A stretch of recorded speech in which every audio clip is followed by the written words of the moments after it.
सोचिए, क्या ऐसा हो सकता है कि सिर्फ एक ही दिन में दुनिया का पूरा भविष्य बदल जाए। हम बात कर रहे हैं 31 जनवरी 2026 की। आइए जरा इस तारीख को गौर से देखें। एक ऐसा दिन जिसने ग्लोबल पावर बैलेंस को सच में हिलाकर रख दिया और हमें आने वाले कल की एक झलक भी दिखाई। देखिए, ये सिर्फ कोई मामूली तारीख नहीं है। उस एक दिन वॉशिंगटन से लेकर बीजिंग और नई दिल्ली तक जो कुछ भी हुआ ना, वो कोई अलग थलग घटनाएं नहीं थी। असल में ये एक नए वर्ल्ड ऑर्डर के इशारे थे, जहां पुरानी महाशक्तियां कमजोर पड़ रही हैं और नई ताकतें अपनी जगह बनाने में लगी हैं। तो चलिए कहानी की शुरुआत करते हैं दुनिया की सबसे बड़ी सुपर पावर अमेरिका से। इस खास दिन पर अमेरिका एक नहीं बल्कि दो बड़े संकटों से एक साथ निपट रहा था। एक तो अपने ही घर में और दूसरा पूरी दुनिया के सामने। तो देश के अंदर क्या हो रहा था? पूर्वी तट पर एक जबरदस्त बर्फीले तूफान ने मानो सब कुछ जमा दिया था। सप्लाई चेन पूरी तरह से टूट गई थी और इकोनॉमी पर एक नई मंदी का साया मंडराने लगा था। मीडिया ने इसे नाम दिया था स्नो रिसेशन, मतलब एक ऐसी मंदी जो किसी कुदरती आफत की वजह से आए। और ये कोई छोटा मोटा नुकसान नहीं था, बिल्कुल नहीं। जो शुरुआती अंदाजे आ रहे थे वो ही अरबों डॉलर्स के थे। सोचिए, ये अमेरिका पर कितना बड़ा इकोनॉमिक प्रेशर था, और वो भी ठीक उस वक्त जब वो दुनिया में अपनी ताकत बनाए रखने के लिए पहले से ही जिद्दोजहद कर रहा था। अब देखिए, इसी घरेलू संकट के बीच राष्ट्रपति ट्रंप ने एक और फ्रंट खोल दिया।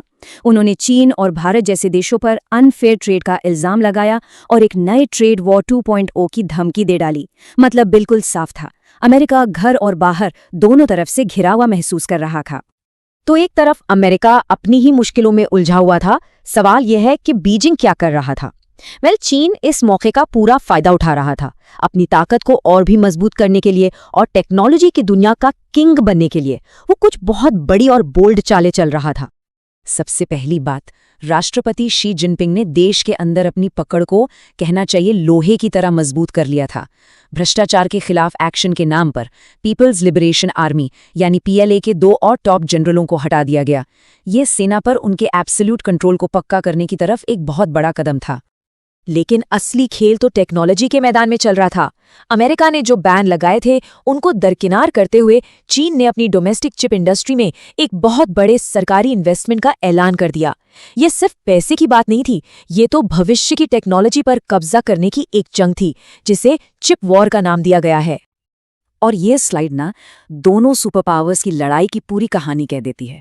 एक तरफ अमेरिका है जो अपने पुराने तरीकों पर चल रहा है, यानी टैरिफ लगाकर ट्रेड इम्बैलेंस ठीक करने की कोशिश कर रहा है, और दूसरी तरफ है चीन जो फ्यूचर पर दांव लगा रहा है, सरकारी पैसे से टेक्नोलॉजी में सेल्फ रिलायंट बनना और फिर दुनिया पर छा जाना। ये दो बिल्कुल अलग सोच, दो अलग वर्ल्ड व्यू की सीधी टक्कर है। लेकिन ठहरिए, ये कहानी सिर्फ अमेरिका और चीन की नहीं है। इस ग्लोबल चेस बोर्ड पर एक तीसरा बड़ा खिलाड़ी भी है, और वो है भारत। और भारत की खास बात यह है कि वो किसी और के बनाए नियमों पर नहीं बल्कि अपने खुद के रास्ते पर चल रहा है। भारत के फॉरेन पॉलिसी का जो सबसे बड़ा मंत्र है वो है स्ट्रेटेजिक ऑटोनॉमी। अब इसका मतलब क्या है? मतलब सीधा सा है, हम अपने फैसले खुद करेंगे, किसी के प्रेशर में नहीं आएंगे और दुनिया के साथ अपनी शर्तों पर डील करेंगे। दोस्ती सबसे रखेंगे लेकिन किसी एक के पाले में जाकर नहीं बैठेंगे।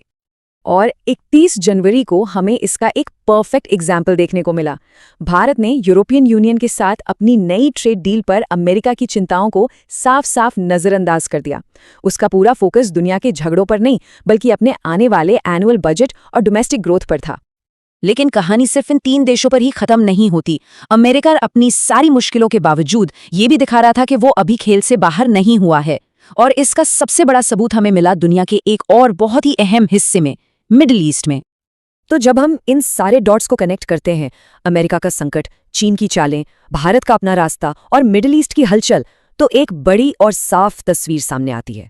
ये एक ऐसी दुनिया की तस्वीर है जो बहुत बहुत तेजी से बदल रही है। एक ऐसी दुनिया जहां पुराने सिस्टम टूट रहे हैं। तो एक बार फिर से देखें 31 जनवरी 2026 को क्या क्या हुआ। अमेरिका दबाव में था, चीन अपनी ताकत बढ़ा रहा था, भारत अपने आज़ाद रास्ते पर आगे बढ़ रहा था, और मिडिल ईस्ट में रीजनल खतरों से निपटने के लिए एक नया सिक्योरिटी एग्रीमेंट बन रहा था। मतलब हर खिलाड़ी इस ग्लोबल चेस बोर्ड पर अपनी अगली चाल सोच रहा था। ये सब कुछ हमें एक बहुत बड़े सवाल पर लाकर खड़ा कर देता है। जैसे जैसे दुनिया की ये बड़ी ताकतें अपने अपने फायदे के लिए नई लाइनें खींच रही हैं, आने वाले कल की दुनिया आखिर दिखेगी कैसी? और सबसे बड़ा सवाल, इस नई दुनिया में हमारी जगह कहाँ होगी?